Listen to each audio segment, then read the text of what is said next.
Hi, everyone. It's Tracy from American SPCC, and our podcast, A Brighter Future, starts here. Today, we are happy to bring you Dr. Marcus Matthews. He's an author, he's a school principal, the principal of Humes Middle School, and he's an ACEs proponent, and he's here to discuss trauma-informed teaching.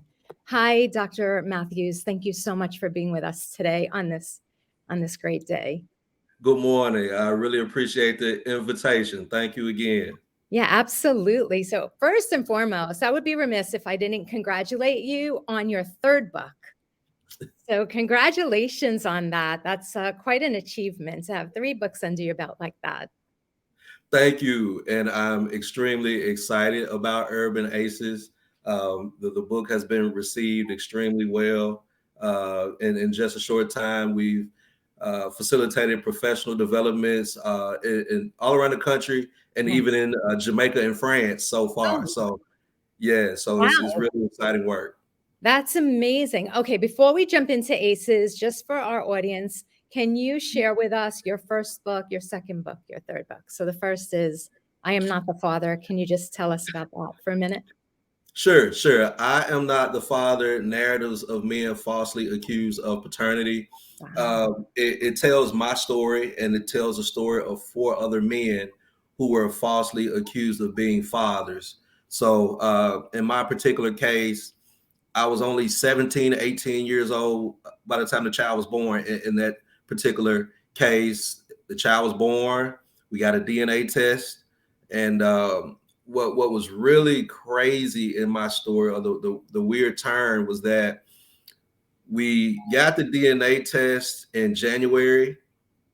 We signed up for it in January, got the test in February. We were supposed to get the test results in March. The child's mother died before we got the test results. So when we went back to court in March, and I stood before the judge to get the outcome, the mother was deceased. So it was the baby and her grandparents, which really, I think, drove home the importance of DNA testing. What relationships need to look like as far as truth.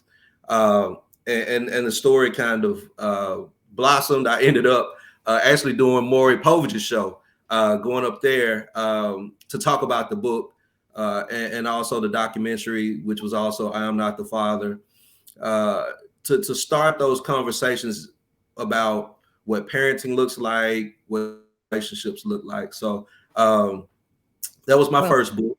Well, apparently we're going to have a whole show regarding that first book and your life. So we'll have to explore that in depth on another interview. Absolutely. So, and your second book, I love it. Runners, Running at Your Dreams. What is that one about? Yeah, Runners is a children's book, and it's actually a cartoon illustrated, and it's in English and Spanish, and the characters display a lot of diversity, and it encourages children to pursue their dreams. It's a great book for early readers, and it's real simple. I love Runners. It's not. So 2 of my 3 books are like national, books that have gained national attention, and then there's this children's book in the middle. But I love Runners. That's awesome. Awesome. Okay. And I'm just going to quickly put your website up there just so that people know before the holidays that these are amazing books to get for family members. www.marcuslmatthews.com to get one of Dr. Matthews' books. So let's take a little bit of a deeper dive into, well, your first and foremost, your third book is Urban Aces, How to Reach and Teach Students Traumatized by Adverse Childhood Experiences, otherwise known as ACEs. So let's start there. Can you tell us, what is ACEs? Right. The quick definition I give would probably be experiences of neglect, household dysfunction, uh, or abuse uh, before the age of 18. Before the age of 18. So it's neglect, abuse, and household dysfunction. So is it the trauma associated? Like, take me for a deeper dive with that. Is it our ACEs adverse childhood experiences? Is that the trauma? Is that how the child reacts to the trauma? Where does all of that fit in? Well, the experience itself is adverse, right? The adverse experience in and of itself is an ACE. And when we talk about let's take neglect, right? You have emotional neglect. Let's say we don't have a relationship with mom or dad. Mom or dad is not, they're not talking to us. We're not able to develop emotionally. The bills may be paid. There may be food on the table, but that emotional neglect can traumatize a child, and oftentimes does. And then there is the physical neglect. If there is no roof over the head, right? If there aren't meals, then there's the physical neglect. And abuse is similar because we have physical abuse where we have children who've been beaten by their caretakers or their parents, and then there's sexual abuse, right? So there are levels to those descriptors. And even with household dysfunction, you look at having a parent who may be drug addicted. And so, again, mom and dad could be in the household, but if mom or dad are addicted to drugs and all of those behaviors that we know that are associated with drug addicted persons, that child would have to deal with. Or let's talk about maybe a parent who's incarcerated. Okay. So that would be household dysfunction. And one of the simplest that I think gets overlooked a lot is the divorce or the separation, where sometimes, there's always just mom. There was dad was never in the picture. I know a lot of young people who have never met their dad.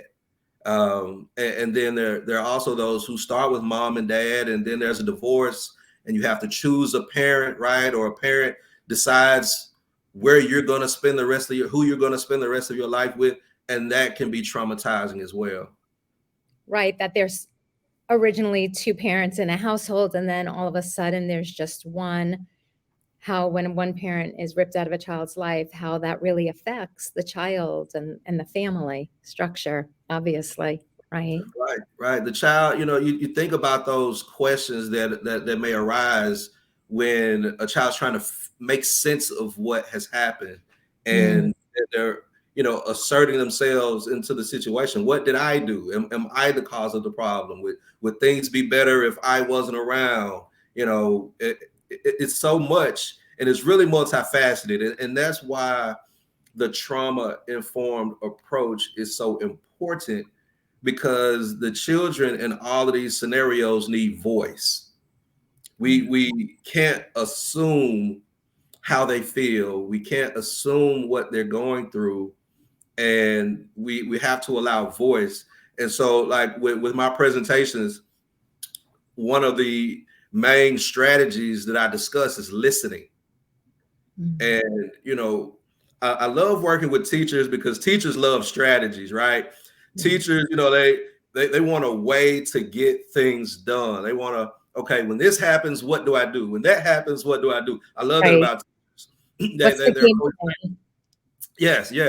And parents as well. Parents want to know, okay, how do I deal with this particular scenario? Sometimes you just need to listen, to allow that child an opportunity to express themselves, and without judgment, so that you can really understand what it is that they're thinking and feeling and experiencing. Yeah, that makes so much sense. Sometimes they just need to be heard, and they need to know that a parent is accepting their perspective on something, not just judging it, right? Or not Right. just telling them what to do, but really listening, maybe offering some empathy. Absolutely. I've seen instances where a student simply gets the opportunity to say what's on their mind and on their heart, and they're an entirely different student from that point forward. They're an entirely, their mood changed because someone actually listened. And I've also seen on the other end of the spectrum, right, where the young person begins to talk and then they say something and the adult just takes over the conversation. Mm. And because they feel like they heard something that they have to address, or it's time for them to interject, and you can see the child's spirit. It's like, okay, you're not listening. So again, the power of listening is extremely, I think, understated, but it's very important. Yeah, it could be very deflating or undermining when somebody, starts out as listening, but then all of a sudden takes that back, right? Because listening is like a gift that you give somebody. It's like saying to somebody, you're worthy of being heard. I want to know what your thoughts are. I want to know what your opinions are. So I could really see how that could be so important to a child. Yeah. Absolutely. So let me ask you this. As far as the CDC goes, have there been additional factors or additional things that they've added that are now also deemed as ACEs? Absolutely. And I'm glad you asked that question. And this is directly from the CDC website. It says some children may face further exposure to toxic stress from historical and ongoing traumas due to systematic racism or the Uh-huh. impacts of poverty resulting from limited educational and economic opportunities. And, Wow. and Wow. yeah, yeah. So, just that systematic racism, the effects, that are indirect in many instances, where we don't really see, and then poverty, because we know the education system in poor areas, the schools aren't the same. The neighborhoods aren't the same. The community resources aren't the same, and that is an additional trauma that many children experience. Wow. So systematic racism and poverty are now considered to be ACEs. Absolutely. Interesting. And what I find interesting about that is everybody experiences poverty and racism in different ways. But this throws a blanket on both. So whichever way a child is experiencing either, it's an ACEs to that child. Absolutely. And also, when we think about the original ACE study and how we came up with the scale from 0 to 10 based on the experiences of the child, those were direct, right? You're talking, abuse, neglect, household dysfunction. Systematic racism and poverty are just there for some children. They come into the game with two aces, with two boxes already marked. Right out of the box. So whatever comes after that now is this is when we go into, right, the toxic stress, because for the most part, most of us have one ace, right? What 2 out of 3 people have one adverse childhood experience. And as the number goes up, there are fewer people, right, with the higher number of aces. But the higher your ace score is, the higher is the likelihood of you dealing with a plethora of negative consequences in adulthood, ranging from suicide attempts to obesity, high blood pressure. We're talking about 20-year decrease in life expectancy when your ACE score is 6. Where my ACE score is 6. with the original, so if you add the systematic racism and you add that I went to school in Mm, a high poverty area, now my ACEs score is 8. So see. uh, when we start looking at the gravity of systematic racism and poverty, along with what can happen to a child, just through the course of growing up in their household, uh, there's a lot to take in there. Wow, wow, wow. So I think what I heard you say is it's not only what's happening, that trauma that's happening to the child in that moment that they're experiencing the ACE or the ACEs, it's also about how what those long-term effects are on the child as they grow into adulthood, right? The health problems, the whatever the whatever types of mental problems, physical problems, how they deal with stress, how they deal with life, right? Absolutely. One of the issues is people think about it once I mentioned it, but high risk behavior. Yeah. When you think about high risk behavior and what that is, we teach children look both ways before you cross the street. You got to make sure you look left, you look right, you look left again. You're in the crosswalk just to be safe. And children do that when they've been instructed to do that under normal circumstances. But when we insert a child who maybe has been sexually abused, physically abused, a child who doesn't have parents, right? How concerned are they about looking both ways before they run across that street? So Mm, if they're selling drugs in my house and I want to get away from this house, or someone is using drugs or someone is abusing me in this house, I just want to run across the street. That's a high risk behavior, right? And when we think about moving into adulthood, the treat our bodies, what are our health habits.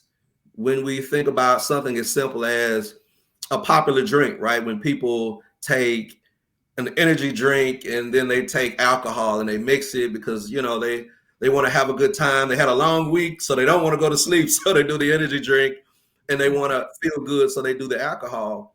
That's a high risk behavior that is. because we think about the impact that those stimulants and depressants, right, have on your body when they're there at the same time.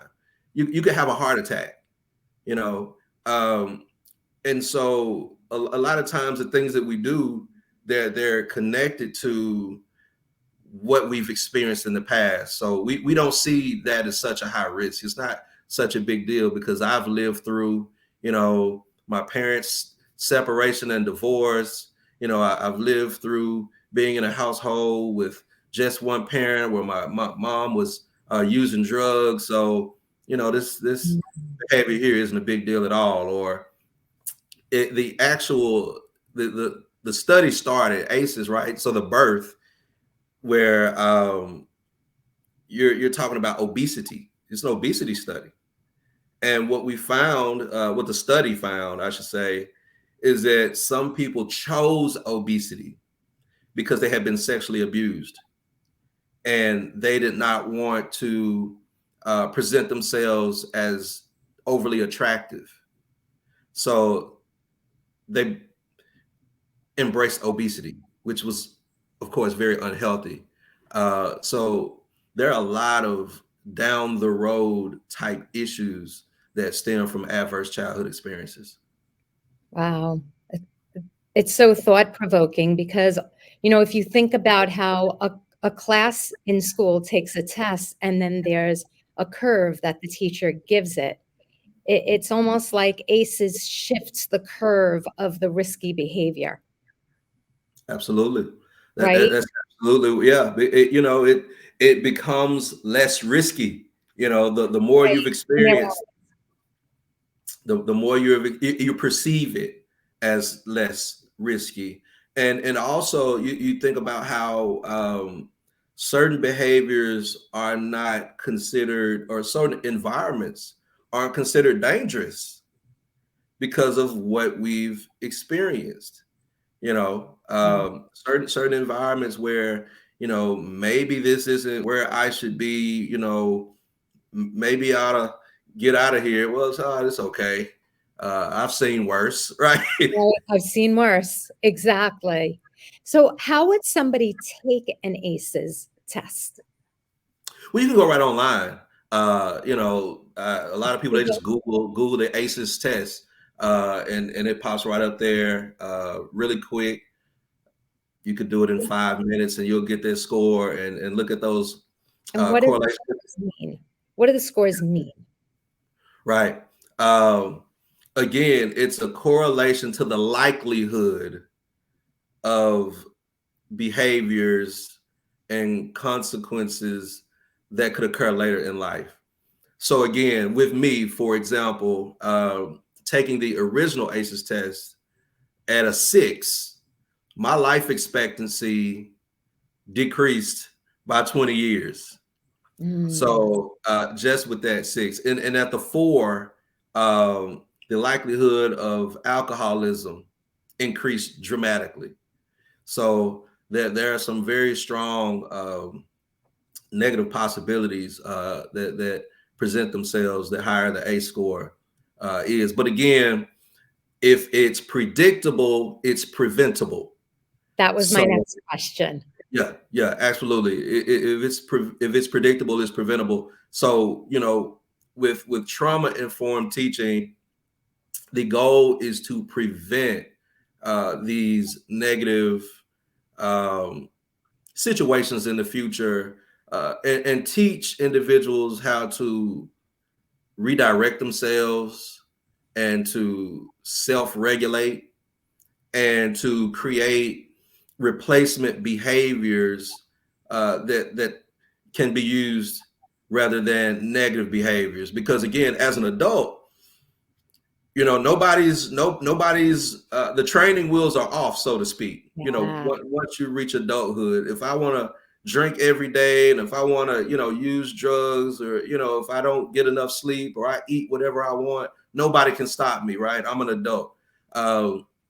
When we think about the behaviors that children engage in, um, uh, uh, being able to recognize a call for help, right? Being able to recognize that this student is or this child, because I when I'm teaching teachers, I use student a lot. When I'm talking to others, I just say children. But this child is not being disobedient or disrespectful to offend me. This behavior is not about me. This is this child's way of expressing what they feel. And here's a really, really, really simple example. And one of my favorite strategies is giving choice. Okay. So let's say the child is playing the video game and it's time for dinner, right? One approach would be cut the game off and come eat dinner.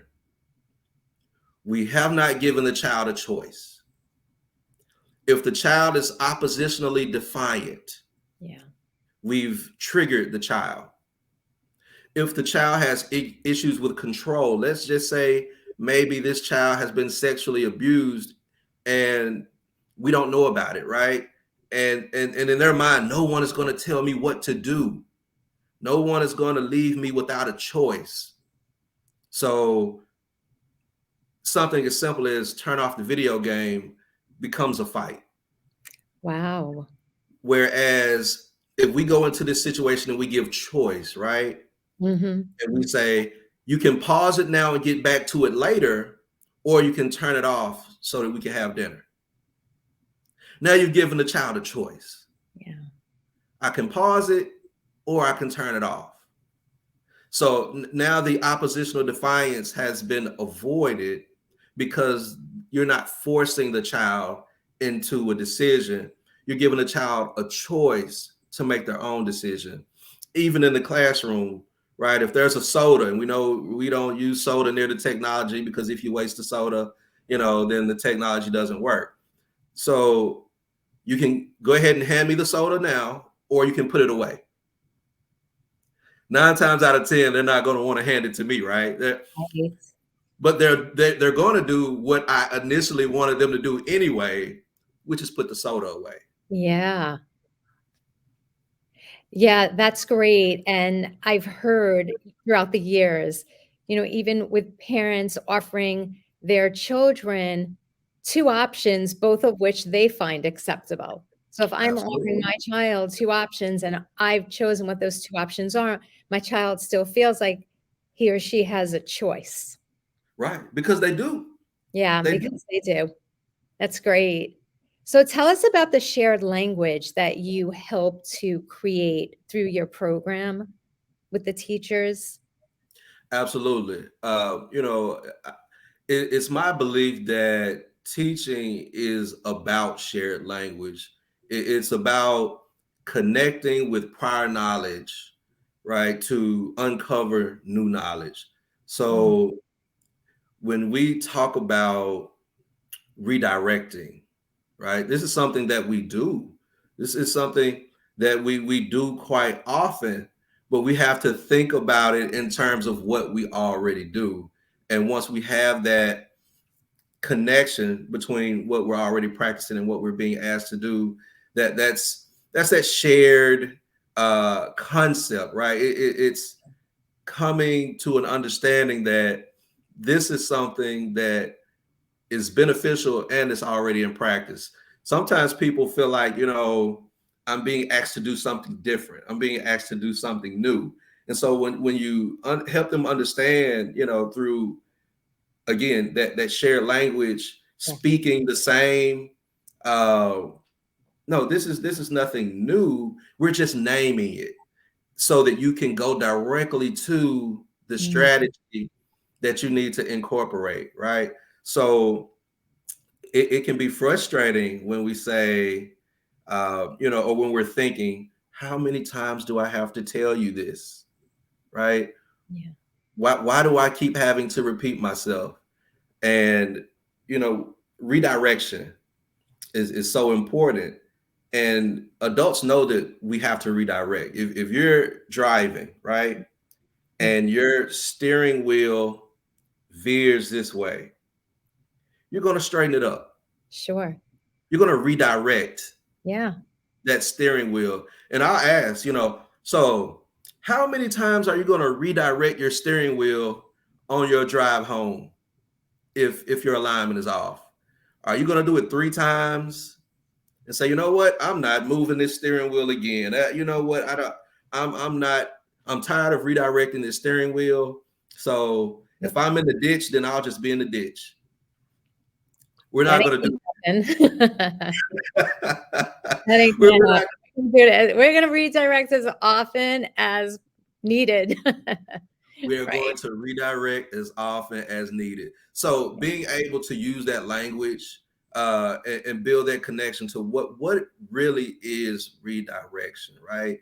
It's putting something on the course, where it belongs, where it can serve us well. So I'm going to have to ask everyone to remember to raise your hand before you speak, right? Mm, Remember to raise your hand before you walk across the classroom, right?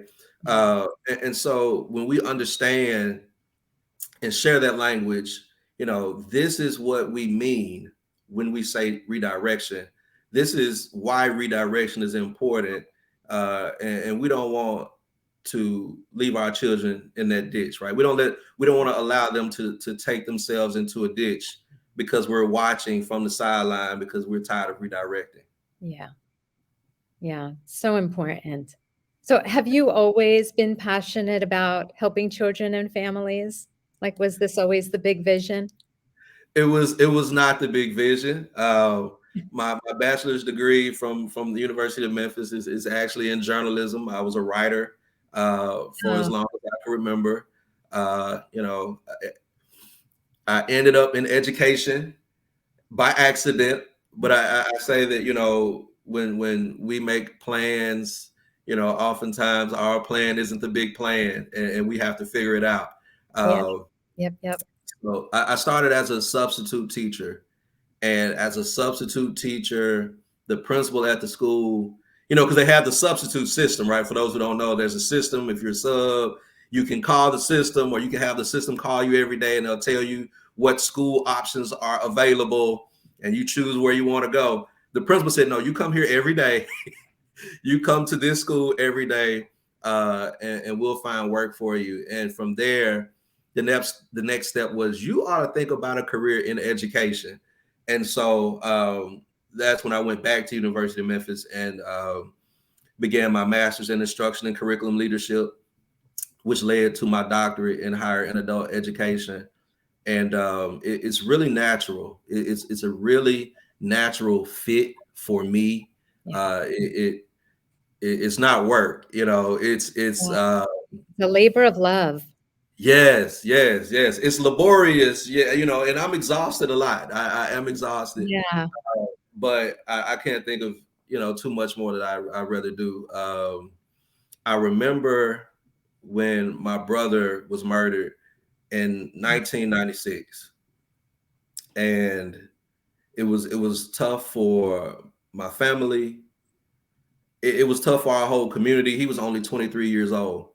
Oh, And um, I remember the funeral and seeing my teachers.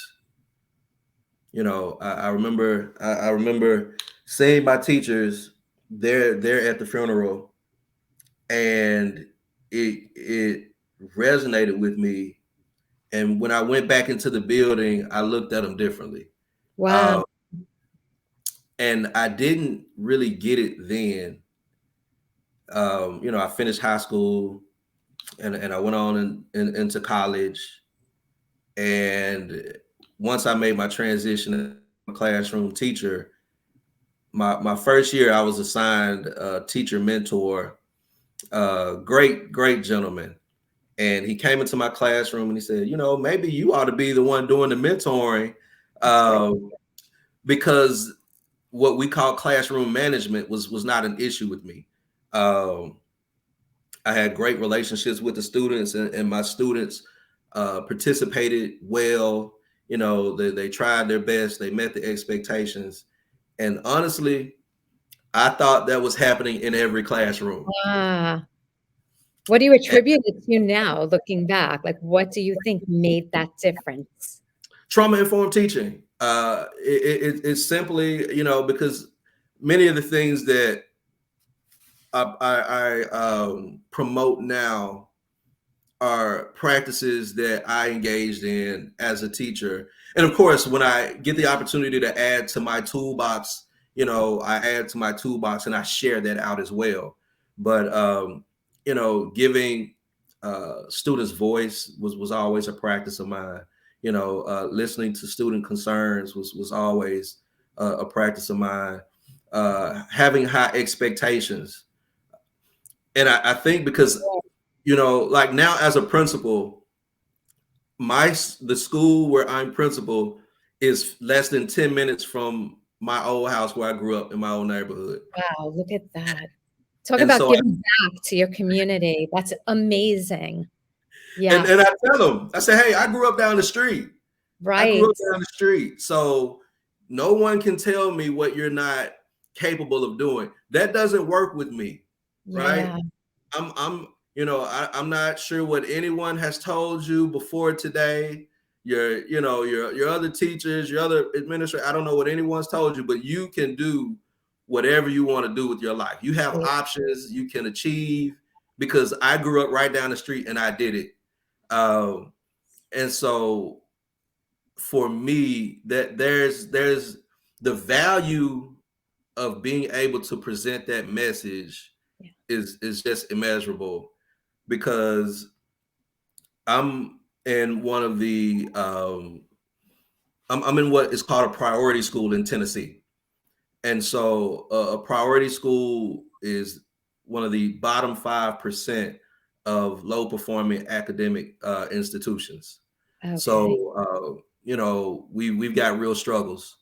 Right. Um, Literacy, numeracy, probably about, I mean, it's when we think about 80-90% of students, reading below grade level, um, there's a lot of work to be done, but the work can be done, Yeah, and there are so many days where, I'm peeping in the classrooms and I'm seeing students engage and teachers teaching, and it's so exciting, and I think part of that is having leadership that believes in you.